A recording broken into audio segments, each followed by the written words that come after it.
The Story of Gallano. Episode 5.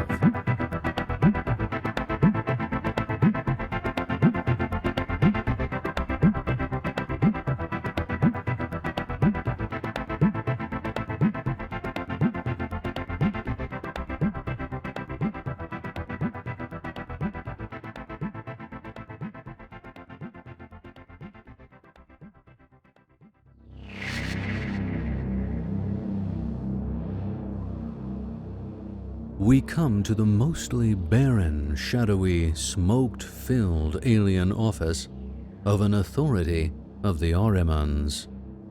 Its walls and columns carved out of black stone, with symbols all at once ancient and alien, geometrically measured and spaced throughout, glowing a deep red.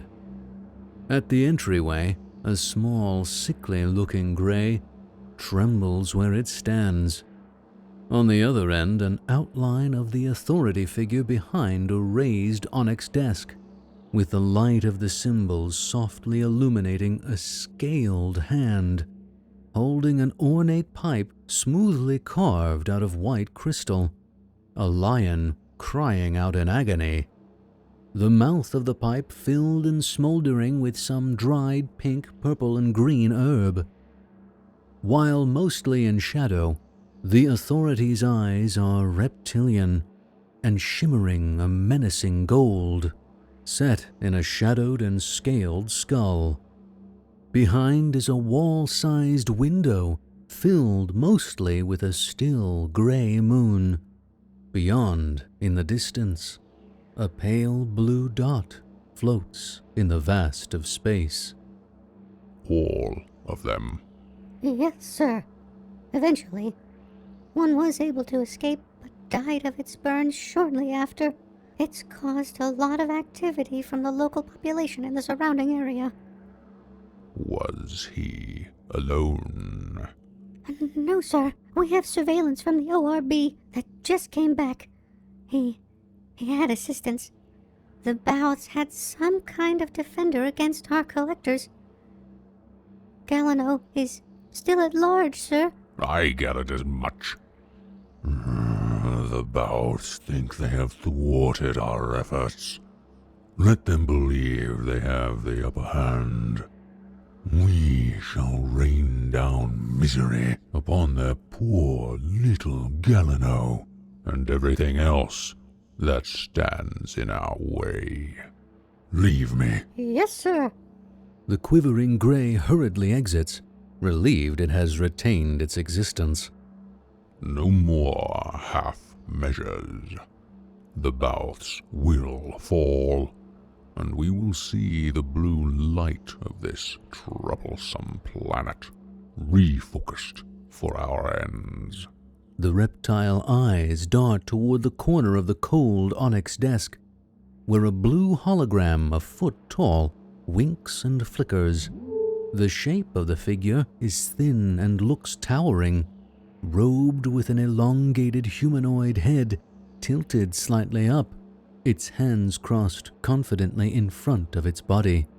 We must have the world shaper alive, or you shall be deposed. It shall be as you command. A hologram winks off. A bead of sweat trickles past the reptilian eye.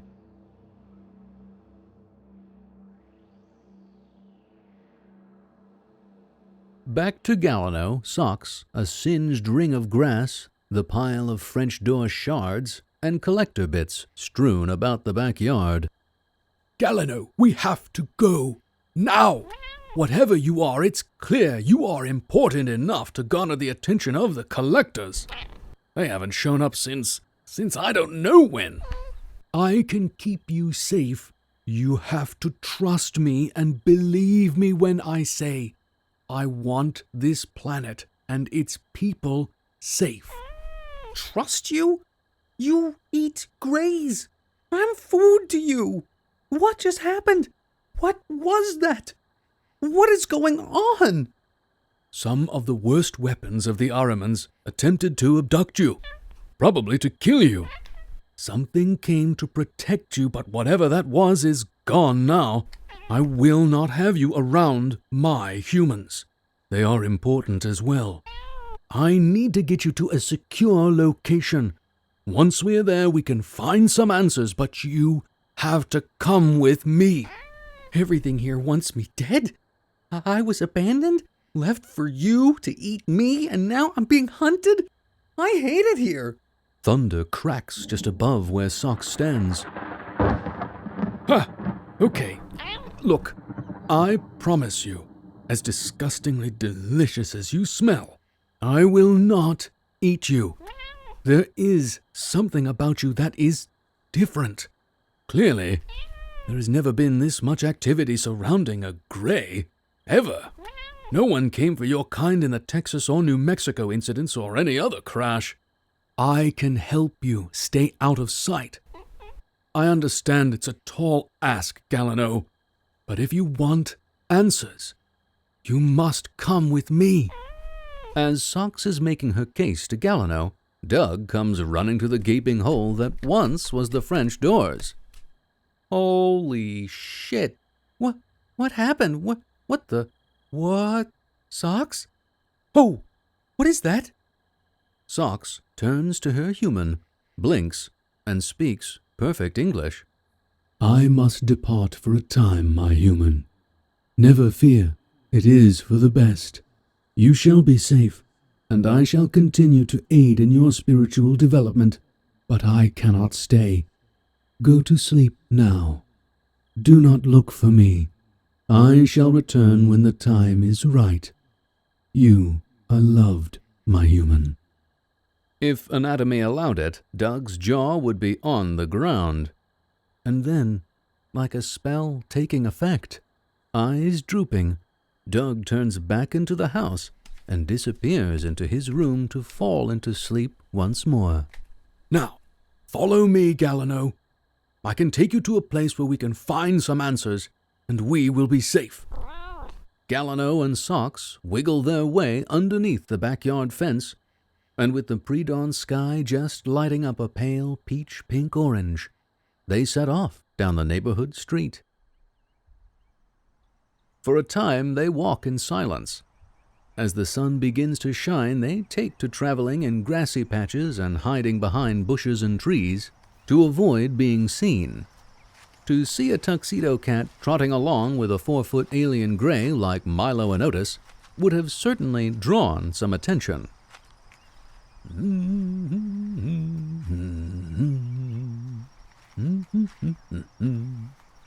Sam illuminates beside Gallano. Hey, we know that tune. I can see and hear your Sam, you know. I think he wants to make friends is all. How can you see something and plant it in my head exactly? Everything is vibration. I spent what felt like eons being trained and tuned to pick up many levels of vibration on several different planes of existence. Plus, I'm a Felinian. I missed a lot of classes during basic training. That tune, though. Close Encounters of... Of the Third Kind, yes. You look kind of like them at the end of that movie. Your head is more ripe, bulbous. Is that your way of giving a compliment? Gallano, are you gonna take that? This Felinian's belly drags on the grass like a fat kid's bag of candy during primetime Halloween night. Ha! Come on, Sam. I'm way more agile though, right? I mean, it looked like their arms were dangled on strings or something the way they had to move. You were able to outmaneuver me during our initial encounter. I'll give you that. Now that we can take. I guess I should say thank you. So, thank you for taking me to safety. Can I call you Socks? That's... fine.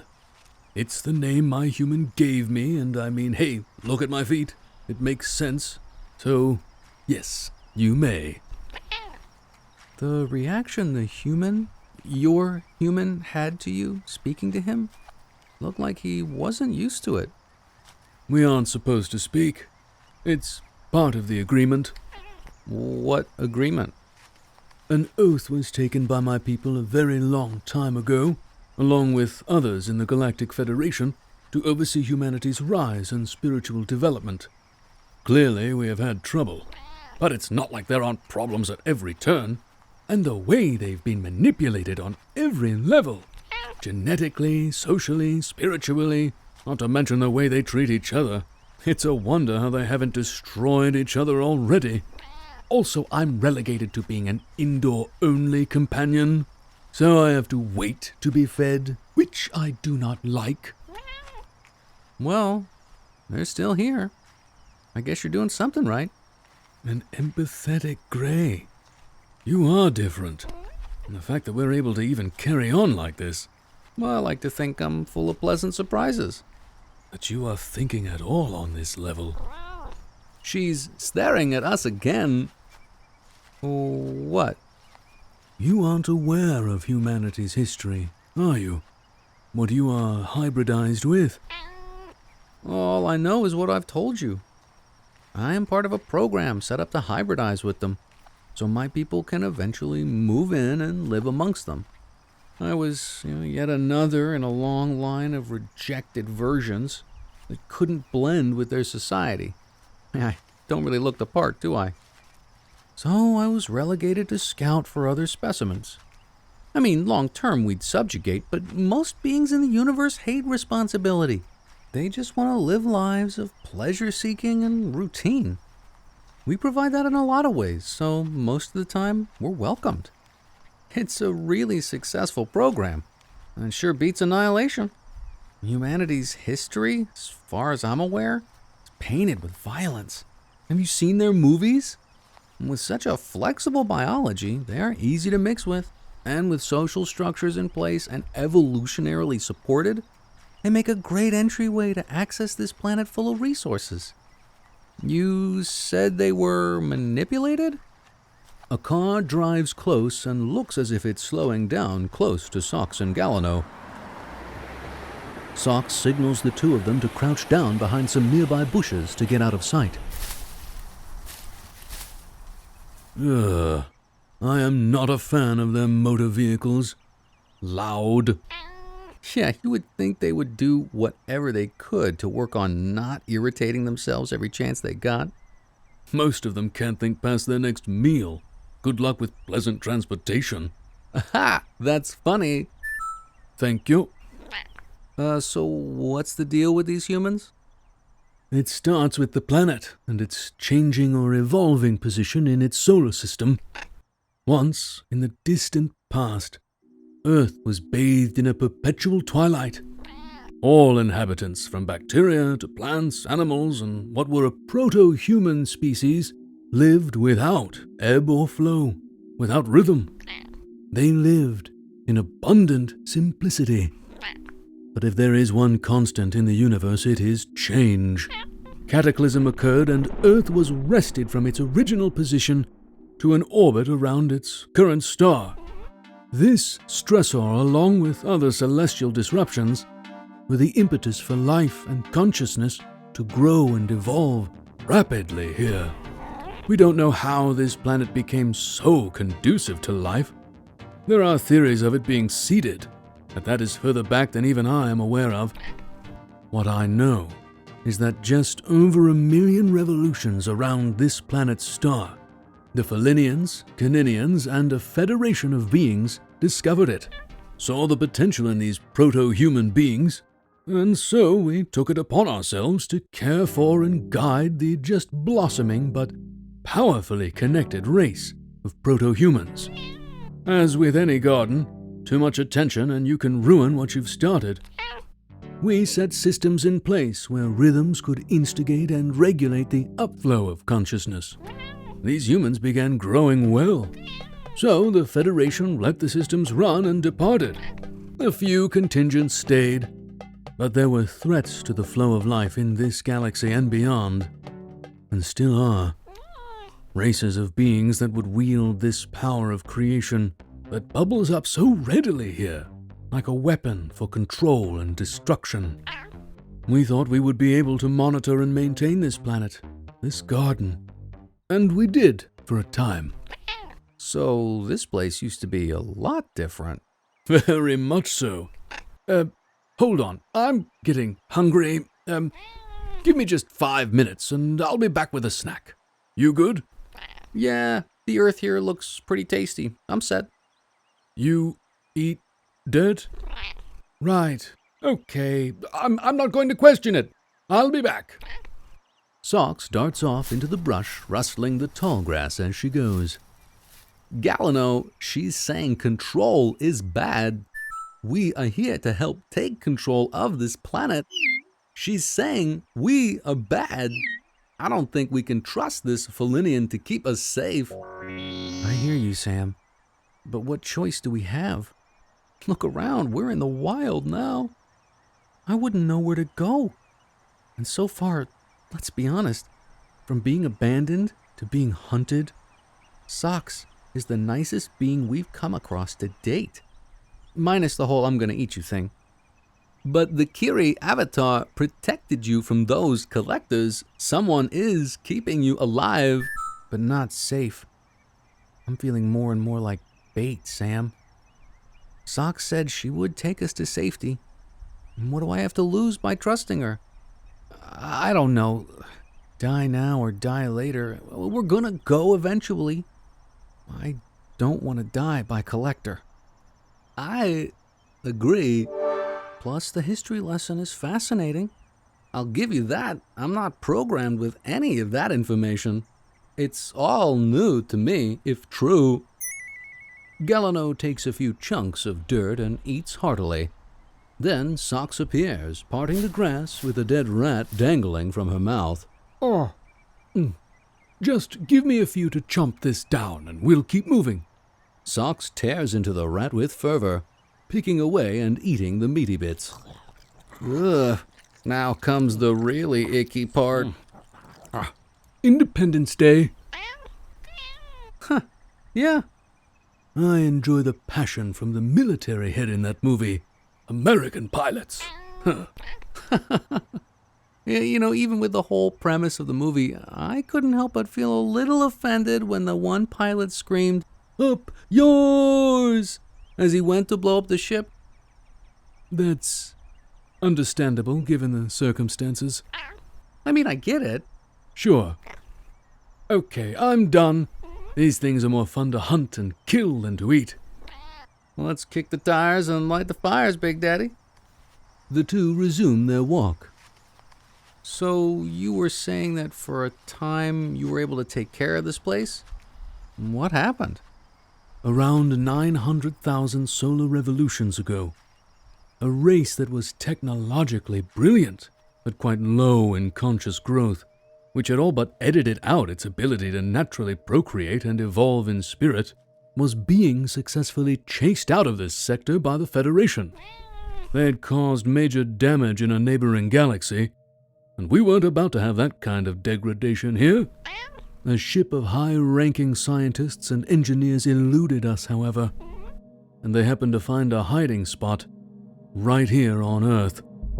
While they could barely survive while in direct contact with this garden planet, the malleability and rapid growth of what were now a burgeoning but still young race of humans was used, abused really, warped by their technological and scientific prowess, so that in time, they could merge with this species, with the end goal of eventually taking over the planet. They designed and twisted the genetics of humans to become more open to them, more compliant to control and authority on the physical and mental plane. They also saw a new avenue of reproduction for their kind, and in these powerful humans, they saw a weapon for world building and destroying. Within 25,000 revolutions of their arrival, we became aware of the problem here, but the damage had already been done. The Federation demanded they vacate the planet or else suffer complete annihilation. Most left. Some dug in, and so the Federation responded in kind, causing planetary upheaval through asteroid bombardment, planet-wide flooding, and environmental cataclysm. That was like hitting a reset button in quick succession. To everyone's surprise, humanity survived. The Galactic Federation could not deny the tenacity of the species, even though they had been twisted in the image and likeness of this malefactor race. The potential for spiritual and conscious evolution and power was still there in full. The problem now was their susceptibility to malignant influence on all levels. That and some of the engineers still remained. Unbeknownst to the Federation, they had built a weapon with the humans so powerful that their retaliation against us was completely unsuspected and strong. It struck one of our prime ships and turned it to wreckage. The parts rained down on this planet, causing more destruction, allowing the engineers to further warp the minds of the humans, claiming they were their protectors rather than their abductors and overlords. The Federation has since taken a more subtle and individualized approach, respecting the evolving levels of consciousness within the human species. We have integrated, for the most part, as non-threatening but ever-present influences upon the humans, guiding their individuation into expanding their consciousness and spiritual power, that they may one day shake off the chains these engineers placed on them so long ago. For all intents and purposes, however, this planet is still held tightly by their past influences, and some still remain. Do you understand what I am saying? Clouds begin to form, seemingly out of nowhere, billowing and roiling forth, circling threateningly around Gallano and Socks, rapidly forming a storm. And rain begins to fall. Wait, stop. I mean, I hear you, but it sounds like what you're saying is that this program they started could be the same program I'm a part of. The hybridization program. But the Baoths, they want to keep this place from the Ahrimans. And the Ahrimans want this place destroyed. They are the other side of the same coin. No, come on, Socks. You saw the collectors. They were moving in to kill me. Who left you here to die? I can't believe it. Why would they be fighting against each other? Wouldn't it be better to work together? The fact that you are thinking this way, that you can even comprehend what I'm telling you? And what if you're just leading me to some processing plant where you can turn me into Felinian food? Why should I trust you? Why should I believe you? There is an idea known here as the Hegelian dialectic. A thesis or protagonist and an antithesis or antagonist pitted against each other. With this conflict, there is eventually, naturally, reached a synthesis or resolution. The Baoths and the Ahrimans, while not working together, may very well be two arms of the same operation started so long ago by the engineers. And judging by the activity around you, Gallano, they may have gotten somewhere. Yeah, you didn't answer my question. Why should I trust you? I haven't attempted to kill you lately. I've been honest with you. And beyond that, look, I've got nothing. I've never met a Grey that thinks, that considers and can comprehend like humans can. You are special, Gallano. I don't want to hurt you, but I cannot let you go. And if I run? You will be at the mercy of them both. My offer still stands. We are nearly there. Come with me, and we can figure this out together. I can't explain it, but I trust you, Gallano. I'm at a loss here. What she's told us, what you said earlier, die now or die later. Why have I been left here? Why am I being hunted? I'm feeling hot, tight, this pressure. I don't want to die. I don't know what to do. In an instant, thunder crackles and lightning strikes down in between Socks and Gallano. Socks goes flying into the tall grass and disappears from sight. What? Where did that come from? What? Socks? Socks? Socks!